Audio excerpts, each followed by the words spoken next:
I'm on the trail of outlaw Jesse James.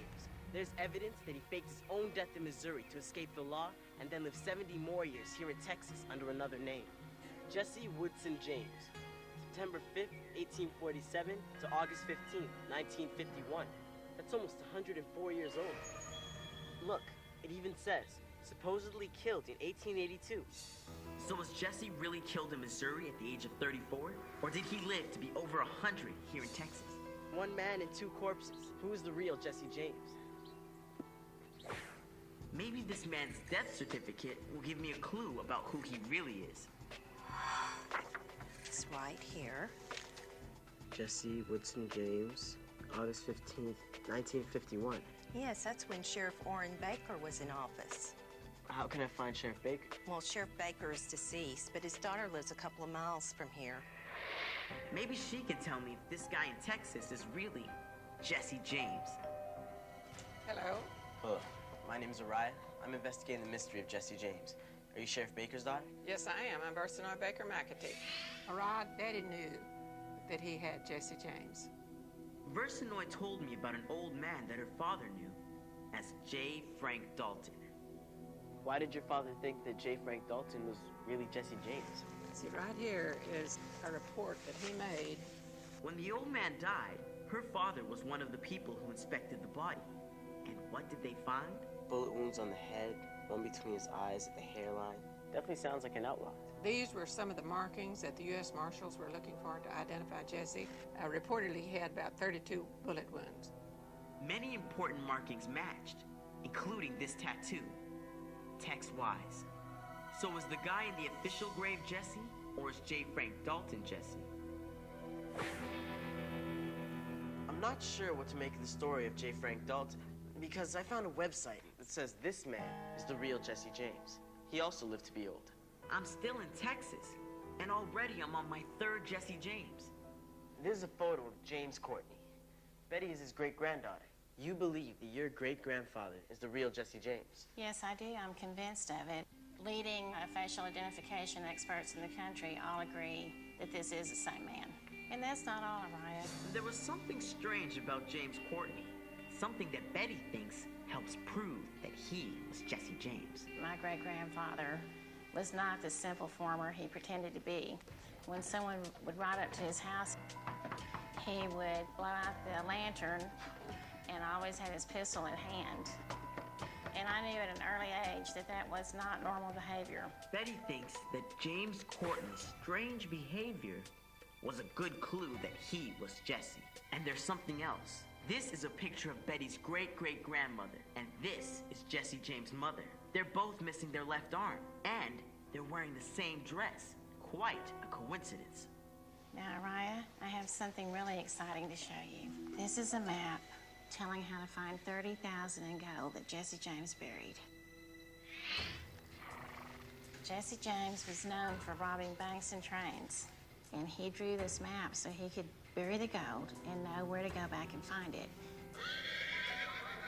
It looks like it was written in some kind of code. Yes, it was. And you think that this $30,000 was stolen by your great-grandfather and the rest of the James gang? I sure do. Can we follow the map and dig up the treasure? People who live in this castle think that their relatives come back here after they die. This bedroom belonged to Norman Leslie. He died in World War I, and his ghost is supposed to have appeared here. I thought that an adult was coming through the room and always going into the cupboard. They never seemed to come out. Norman? Are you here?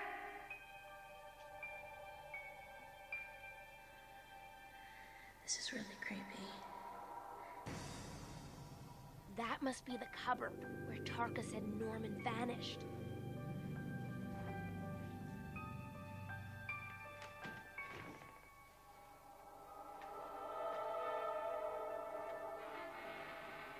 Norman?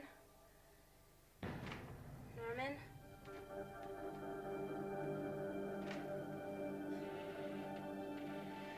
I guess he isn't here. But it's still really creepy.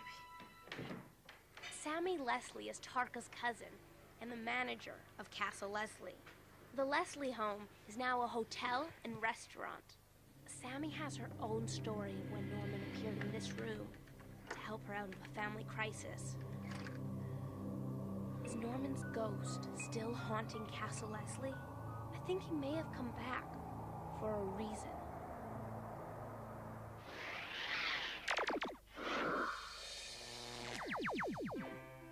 Hey, just getting ready to meet some of my family for dinner. You're welcome to join us, although I should warn you I'm a little tired and they're, well, dead. Tonight, while we dine with some of my most eccentric ancestors, I'm going to show you 2 tricks that you can use to create your own haunted dinner party. First, meet my great-great-grand-uncle, Skeptical Steve Benedict, who was beheaded in 1955 just before supper time. Trick number 1. The Headless Man. Every night, he appears at the dinner table waiting for the roast pork he never got to eat. And here's how you do the trick. First, you have to be wearing a button front shirt. Next, undo the top 2 or 3 buttons. Then, pull your collar back behind your neck and rebutton the top button. Duck your head under the table, then feel your collar with your hands to make sure it's right up against the table's edge. Grab a knife and fork and hold them in ready-to-eat position. And you've got a headless ghost at your dinner party. Now, meet my great-aunt Doubtful Diana Wrigley, who died of starvation during the long winter of 1910, but continues to haunt the dining room where she died. Sneaking around invisibly stealing buns from unsuspecting guests.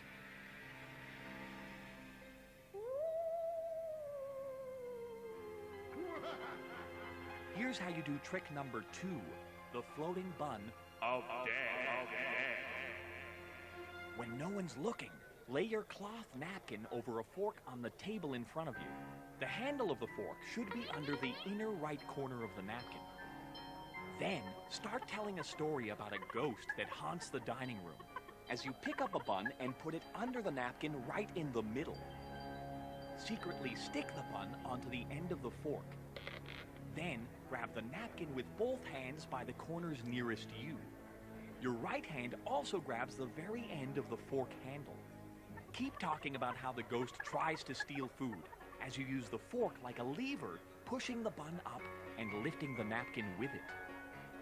Because your hands are nowhere near it, it looks like the bun is floating up by itself. Just act like you're trying to hang on to the napkin. And that's it. Of course, you don't have to use the ghosts I made up here. Everybody's got some crazy ancestors they can turn into ghost stories, huh?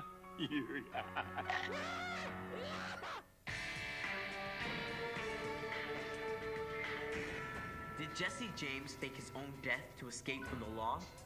Betty Duke says he was her great-grandfather, and that she has a map to his buried loot. Can we follow the map and dig up your great-grandfather's treasure? The map uses a secret code to protect the location of the gold. Sorry, Araya, but no one's been able to figure out the code.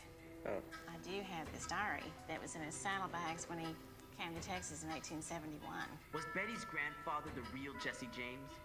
This diary might have a clue that will help me solve the mystery. Hey, this page is marked J. James. Yes, and that's just one more piece of evidence that leads me to believe that he was Jesse James. So who do you think was shot and buried in 1882 if it wasn't Jesse James? I believe it was Robert Woodson Height. He was also in the James gang. I believe that Bob Ford made arrangements to shoot Wood Height and pass him off as Jesse James. Betty Duke's case is pretty convincing. And there's also the story of J. Frank Dalton, the Jesse who lived to be 104. If only I could dig up the bones in this grave. Maybe that would tell me who's really buried down there. But I don't have to. Someone else got to them before me.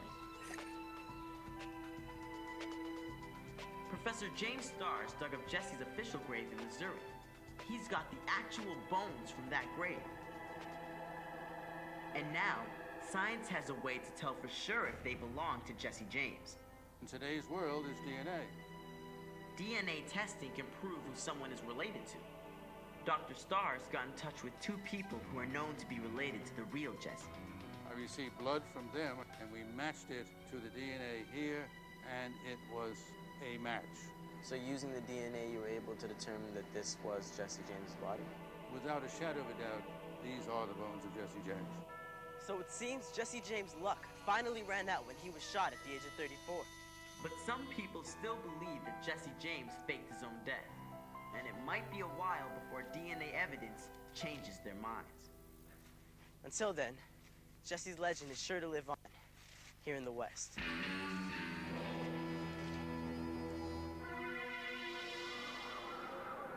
The people at Castle Leslie believe their dead relatives are coming back here as ghosts. One of the ghosts, Norman Leslie, appeared to 3 different couples who were staying in this room.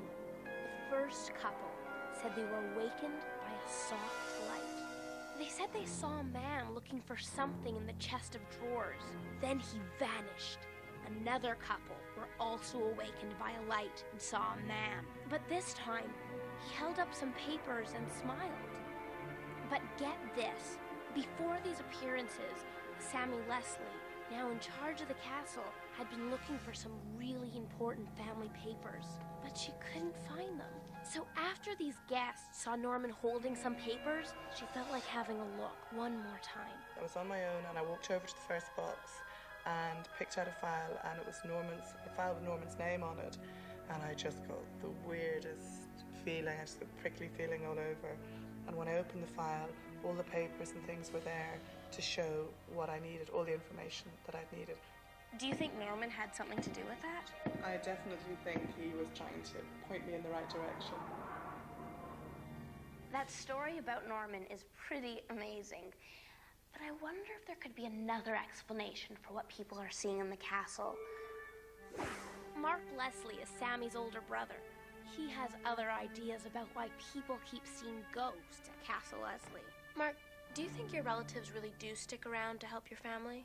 In a house like this, where so much stuff has been accumulated over 350 years, it's very hard not to feel the presence, and not to even feel that you personally know people whose pictures have been looking at you from the wall, all one's life, and about whom one's been hearing stories.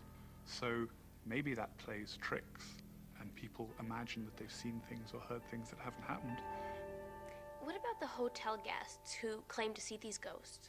You could easily argue that just the accumulation of stories and the publicity that's now attached to this place means that people visiting here might be open to suggestion and imagine they've seen things. Especially since the culture of Ireland is full of stories of ghosts and the supernatural.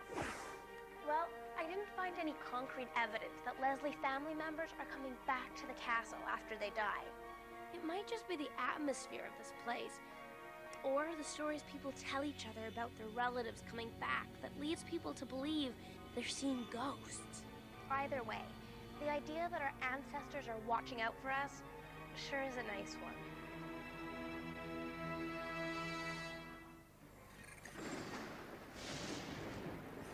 Turns out, the Leslie family say that their relatives aren't even the only ghosts that hang around there. That's right. The Leslies say they're haunted by the ghosts of former butlers, a gardener, and even a dog.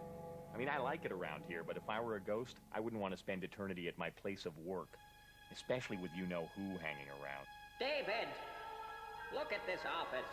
Did your mother raise you to be such a messy little kid? Thanks for watching. Did she? How? Hey, it's working.